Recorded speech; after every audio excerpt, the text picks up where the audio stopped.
Fresh Start Worlds is a controversial topic for RuneScape 3, and of course, your guys' opinion matter. So today we're going to be discussing the good, the bad, and the ugly of this new game mode that Jagex are releasing next week.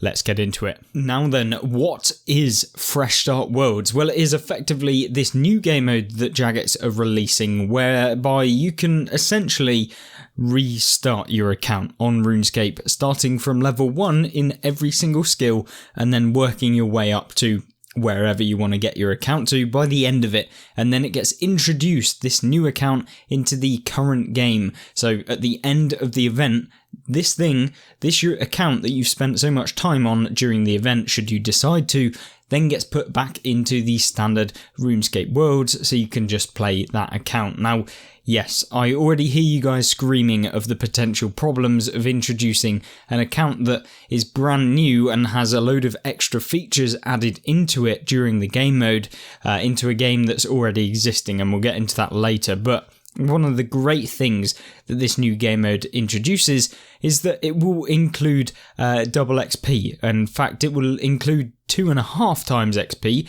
for as long as you can actually play it, and that occurs at kind of a interval going from the first week all the way up to the 8-week mark. It's a sliding scale of XP, so it will increase in small increments week by week. So every single week leading up to 8 weeks, you'll get increases in XP. Then from 8 weeks all the way down, you'll then get decreasing amounts of XP. So it's kind of like a tapering event.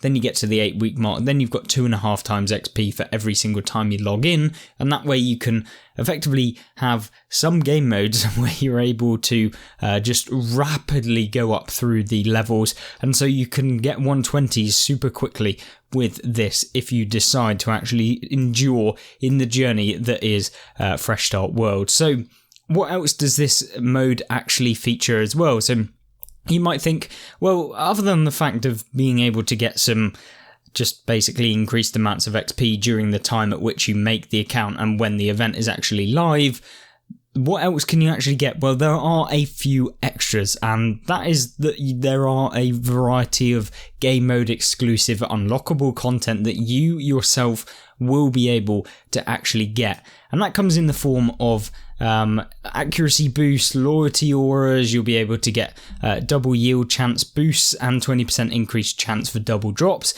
all within a Fresh Start World. So effectively, as you go through, you'll be able to unlock certain boons. Now, boons are effectively these things that you can unlock, and they'll just basically give you some extras. So if you've ever gone through the archaeology grind and relic powers, they're essentially the same sort of thing, where you can unlock certain different kind of additional bonuses that will just help you out. They're like quality of life stuff, and they can really be quite beneficial for your account.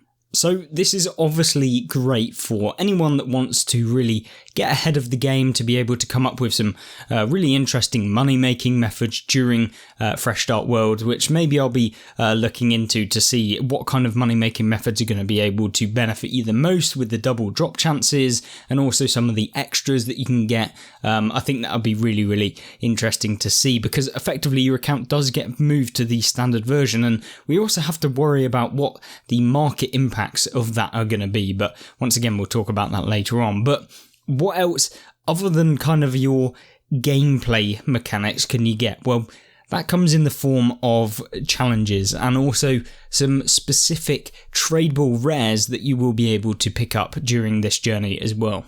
So if you do decide to take part in Fresh Start World, you'll be able to pick up alternative skill capes. So rather than your standard skill capes, you'll be able to unlock kind of inverted skill capes. Effectively what that is that the actual visuals of it, they're inverted colours. So for example, the archaeology cape, instead of being primarily white and then with a black trim, it turns into black with a white trim. It's literally exactly that, and so you can see how it actually looks in a variety of different skill capes. You can imagine what they're going to look like. They have released a few skill capes that you can have a look at, and I will hopefully show that on screen right now so you can have a look. But other than that, you can also get some tradable halos. Now, Tradable halos, they are the halo hunt. In order to complete the halo hunt, what you have to do is every 500 total level you reach, you will get kind of some points that allow you to get the halo of returning. And so every 500 total level you reach, you'll get one, and these milestones count towards it. So you'll have to start going through. You will need 8 different milestones, and once you've completed all of those, you'll get the actual halo itself. But you know, if you can't be arsed with that, which I'm sure many of you probably won't be able to bother doing all of that, then you will be able to just buy it. I don't know how expensive these halos are going to be, but granted that it's a limited time event, and whether this will ever be released again into the game is unknown, and so I would expect that they are quite expensive considering the time that you're going to have to invest into the game as well. So if you remember the gold party hats selling for about 200 mil right now, I'd expect it to be upwards of how much that will cost. Not only will it be at every 500 total level, it'll be at every 50 quest points and also every 2000 rune score. So you just have to complete a set of milestones. Once you get them, the halo is yours. You can do whatever you want with it. You could sell it, you could use it. You know, it's up to you at that point. But of course, depending on the prices, you may want to sell it and use the money to benefit your account in different ways. Fresh Start Worlds also has this interesting kind of mode at which you can earn progress points. So GP is not necessarily what's most important at this stage at which you're going to be starting your Fresh Start Worlds account. You're actually going to be wanting to get these progress points. And essentially what you can get these progress points is for leveling up your skills, from completing quests, from completing achievements, and also you'll be able to basically get these, and then they are made up of the following values. So total levels times 5, total quest points times 25, and also your total rune score as well. So when you rack up all of those, you'll be able to buy then progression from the progression shop, which effectively you can buy boons, you can buy special kind of experience boosters, you can buy all sorts of different things, and they will not be obtainable via certain things, and they do not carry over to the main game once the actual account gets ported over to the actual game that we currently play on RuneScape. So that's kind of good. I'm glad that they will only have kind of time restricted bonuses that don't apply once that gets transferred over. But one thing that I do want to kind of highlight is that not everything is non-transferable, and there are some boons and some extras that will be ported over when the game changes, and that comes with kind of basically these forever boosts. And what you can get is you can get Boon of Endurance, and this is infinite run energy. It's going to be really handy for you guys to, you know, use, especially if you're a low level and your agility sucks. It's kind of nice, but is it really that beneficial? Probably not. But without that, you know, it's not really that much of a problem. Now then we get the Boon of Luck, which basically gives you tier 1 luck ring, 3 style boost to melee, magic and range, and it's just the Boon of Luck, and it basically gives you combat style bonuses. It's nothing too major. I don't think anyone's really going to complain about that, so, you know, it's not that bad. Then you get the Boon of Plenty. You can get Treasure Hunter Item Care Package 1, which gives you basically 10 medium prismatic stars, 5 pulse cores, 5 cinder cores, 5 of each protean, so it's pretty good, but nothing too major there. And then you get the Boon of Healing, infinitely reusable food item, up to 2,200 life points.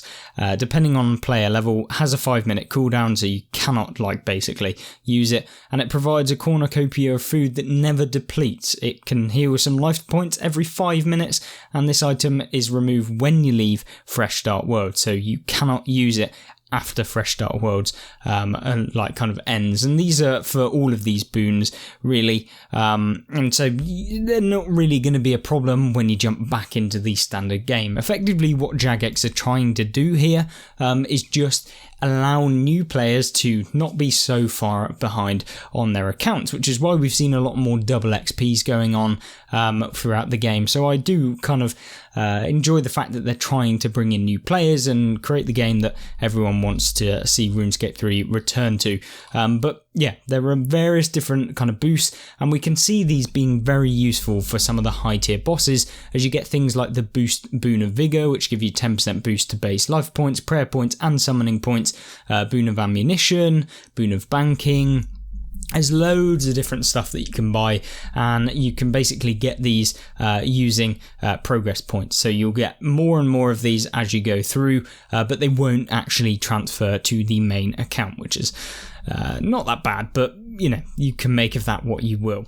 So in summary of the good updates that Fresh Start Worlds is bringing to RuneScape 3 is that you'll be able to level up faster, you'll be able to return to the top levels that maybe you wanted. If you're a new player and you have a low level account, then it's going to be brilliant for you. You're going to be able to storm past a lot of the levels that maybe you've got stuck at, especially if you play during the 2.5 times XP event, and also you're going to be able to unlock some kind of interesting new content that comes in the form of these exclusive stuff like the tradable rare kind of halo. So these are all really nice things to get, but ultimately a lot of the things that you can get are cosmetic, and they're going to be limited time anyway. So some of the methods that come out in terms of money making, all of that are going to be brilliant during the period that Fresh Start Worlds is available. But then as soon as the Fresh Start Worlds ends, you get ported over to the main game, and then you're back to whatever you would do normally in RuneScape 3. So ultimately, I don't think that this is going to affect the game all too much, at least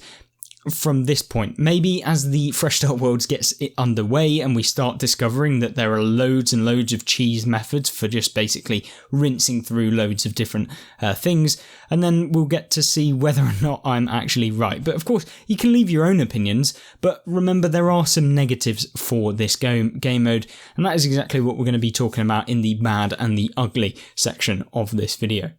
First things first, let's talk about the thing that is directly going to impact you should you decide to use this game mode. And we've all heard about the price of bonds going skyrocketing, and even with the release of Fresh Start Worlds and people being able to buy bonds for membership, it's going even higher, which means that yes, if you do want to start Fresh Start Worlds, you will have to purchase a brand new membership in RuneScape, which means that yes, if you have an account already and you want to play Fresh Start Worlds, you will not be able to use the membership that you have. You will have to pay for a brand new membership in Fresh Start Worlds, or alternatively you can use bonds from your main account to pay for your Fresh Start Worlds account. Of course, you only get 2 weeks worth, and the cost of a bond now is about 70 million GP, so it's a very expensive way to do it. And so yeah, make up what you will. Do you value your time or do you value your money? Yeah, just decide upon what you want to do. So yeah, that's one of the key negatives. I'm sure you guys do not like the fact that you have to then buy a brand new membership, considering you probably already play and it's supposed to be a game mode that is interesting. And for all of the people that have followed RuneScape up to this point and the 300 million accounts that have joined RuneScape since the very inception. But regardless of that, what else does this have? Because not only is it the cost option, I've heard loads of people complaining about cost. Yes, it's a problem. Yes, it's annoying for anyone that's played RuneScape and wants to jump into this game mode, and maybe you're in a financial situation where you can't actually afford to do it, which is really sucky. But at the end of the day, it's a game mode that has required development time, so I'm not surprised it's monetized. But yeah, it's definitely a bit of a money grab, but outside of the money grab, what's it going to do to affect your account? Now, your current account, that is. And that is that there will be an impact on the economy. So what I mean by that is that we've all seen the release of things like the Grand Exchange party hat, or at least the gold party hat that you can sell on the Grand Exchange, that was given out as part of the Christmas kind of event that we had, whereby you could sell it for like 300 mil GP. And that definitely led to some changes going on within the RuneScape economy, and people purchasing loads of the high tier gear items with such an expensive amount of GP that was generated from these events. And that's probably what we're going to be seeing with the Fresh Start world. So my advice to you, if kind of wanting to save the amount of money that you have on your account when this drops and you're not sure what you want to do, I'd highly recommend purchasing some of the weaponry, some of the key gear items that you will want within the game mode, and that way you can kind of ensure that the money that you have currently will stay at the market value. Now, yes, things could tank. Things can go through the floor. We have no idea. So I'm not going to suggest anything indicatively that you should go out and buy, because I don't want to be responsible for you going out and buying, I don't know, Saradoming God Swords for some reason, and then they drop by 60% because of the release of Fresh Start Worlds. I don't know.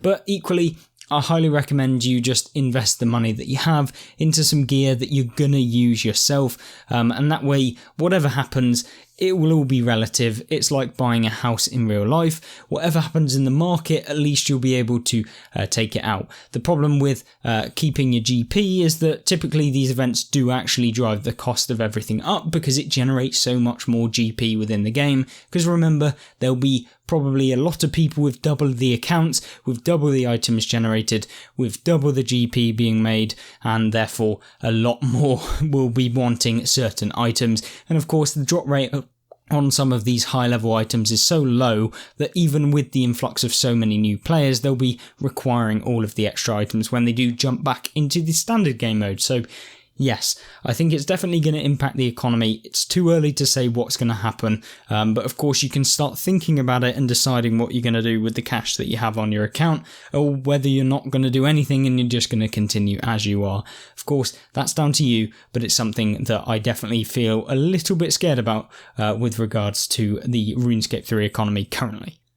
So at the beginning of Fresh Start Worlds, there was a big controversy, because effectively once the game had been once your character from Fresh Start Worlds has been moved over to the normal game, you were able to actually maintain some of those boons that would increase your account statistic, or not statistics, but all of the benefits of Fresh Start Worlds in the current key game, even though you would not be able to get it if you played the standard game for like 15 years. It's kind of one of those things where it seemed like a bit of a money grab, Jagex going out of their way to effectively make you go and make another account so that you will be at the top level, you'll have all of the bonuses, but they've since gone back on that. They've decided from feedback that that was a terrible idea, which, to be honest, was a terrible idea, and so it's no longer going to be there. So all of the kind of key characteristics, the progression, everything like that, typically stays in Fresh Start Worlds, other than the tradable kind of halo that you can pick up, which is nice. And of course, there is the exclusive content that comes in the form of the skill capes, the inverted skill capes. Now, whether we'll see that introduced into the actual game, where maybe you can choose which skill cape you want, I'm not entirely sure, but maybe it will be a limited time kind of event if you manage to get the inverted skill capes in Fresh Start Worlds. Of course, you guys can leave your own comments as to what you think about this whole thing. Are you just completely head in hands about the whole event, thinking it's terrible? Do you absolutely love it? Me personally, I don't think it's that bad. I think it's definitely a good thing. It's always good to get something new. Is it always going to be perfect? No, I'm not expecting this event to be perfect. And so, yeah, you've just got to weigh it up. Is it better to have new content and stuff like that in the game? Or is it better to just continue doing the exact same thing, mundane, throughout the entirety? I think this is definitely an interesting thing. But it's dependent on your time. Are you limited by time as your current job? Or maybe you're studying or something like that? Definitely focus on that sort of stuff rather than on RuneScape and starting a brand new account that you've already got an account for 15 years and you've gone so far in it that, yeah, I wouldn't recommend starting again. But regardless of that, there are also one extra thing that I want to talk about, and it's kind of important for some of the more prestigious players or people that want specific things to remain kind of interesting, and that is that it will definitely remove some of the prestige of some things in the game. And what I mean by that is that some of the items that are going to be generated from this mode will have come from a boosted mode. So much like kind of boosted game modes that we've had in other games. You're going to see the rewards double, you're going to see things increase, the amount of things that one character can get compared to the standard version. It's all going to get boosted, which means that some of the achievements that people will be able to complete in Fresh Start Worlds will degrade what your standard account in the normal game will be able to achieve, and therefore some people may get annoyed about that. Me personally, I'm not that bothered about it, but I know some of the high tier people who have records on all of the bosses, maybe some of the boons and stuff like that will help the Fresh Start Worlds accounts from basically literally getting a core advantage, a pure stat bonus advantage that will just help them to be able to complete certain events or certain achievements far quicker, and that can be a little bit disappointing for anyone that's grinded out a lot of time, a lot of money, and of course been there dedicated to one thing, and then it comes along and someone makes it super easy for someone else to just come along and repeat what you've done. Obviously, yeah, that can be very frustrating, and hopefully we don't see a whole lot of that. But as again, hopefully this video has given you an indication as to what Fresh Start Worlds is all about, the core kind of bonuses, the kind of benefits, the problems that could arise, the sorts of things that you should definitely be keeping an eye on with the economy, and just generally Fresh Start Worlds. Of course, it is coming on September 26th, so get ready, get started, and make sure that you prepare a plan if you are willing to jump in and pay the membership fee for the brand new account. Of course, thank you very much for watching. If you've made it this far, I really appreciate you for coming and watching all of the videos. We've hit 1,000 subscribers recently. I'm really stoked. Thank you. Of course, if you aren't subscribed, please subscribe. It spreads the video to more people, and yeah, hopefully it'll be interesting for them too. Thank you once again, and I hope I'll join you in the next video. Goodbye.